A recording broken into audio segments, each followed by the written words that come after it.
1 week to go in the American Association regular season. I'm Carter Woodiel. It's time for the daily Whiparound. The playoff races are heating up, and we start off, as we look at yesterday, with a game between two teams desperate for a win. Lincoln taking on Cleburne. Pick things up in the fifth. Hunter Clandon caps off a 6-run ending with a 2-run homer against his former team. That would give the Lincoln Salt Dogs a 7-3 lead. Cleburne would battle Edwin Arroyo with an RBI single here in the sixth. He went 3 for 5, and the Rotors would get to within 1 run in this game, but Lincoln would manage to pull away. This is Jason Rogers' 2-run home run here in the bottom of the 8th, and the Salt Dogs hang on for an 11-8 win, keeping their playoff hopes alive. Kane County beat Milwaukee last night behind a 7-run 6th inning. Mitch Ney started it off with this solo homer. He was 4 for 5 in his second game as a Cougar, drove in 3 runs, and later on, Nick Anderson, that's a bases-clearing triple. Kane County would pull away for a 14-8 win. They're tied with Milwaukee in the standings as they try to mount an East Division title bid. The team they're chasing is Chicago, and they dominated Gary South Shore last night.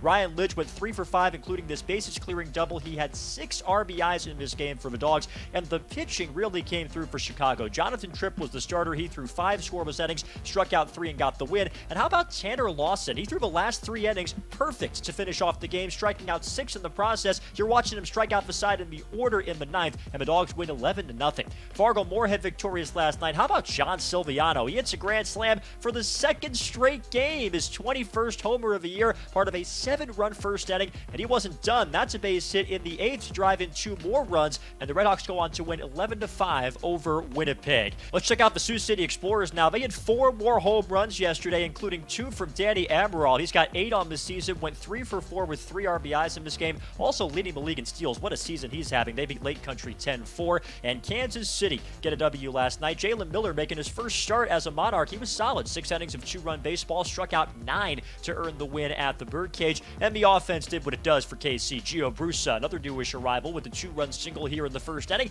That put the Monarchs ahead. He was 3 for 5, and Ryan Grochon gets it done with a 2-run double in the 6th, and in the end, Kansas City wins at the Birdcage. Final score, Monarchs 13, Canaries 8. So here's the full scores from yesterday. A lot of offense in the American Association. Every game in double digits. You'll notice that Sioux City Lake Country game that was cut short because of rain. As for how the standings look heading into tonight's action, still a tight race for the top of the East Division. Chicago holding off Milwaukee and Kane County, who are now tied. Out west, the RedHawks are still 3 clear of Kansas City. Winnipeg looking like they're going to wind up in that 3rd spot, and Sioux City holding off Lincoln for the time being, 3 games ahead. Tonight in the American Association, 1 game to tell you about. Kansas City taking on the Winnipeg Goldeyes. That game is at Shaw Park at 6:30 p.m. on AABaseball.tv. And don't forget, we've got High Leverage coming up tomorrow night at 6:45. We're taking you from game to game, ballpark to ballpark, so you don't miss any of the must-see action in the American Association. That's on Facebook, Twitter, and AABaseball.tv tomorrow night at 6:45 p.m. We are psyched to bring that to you.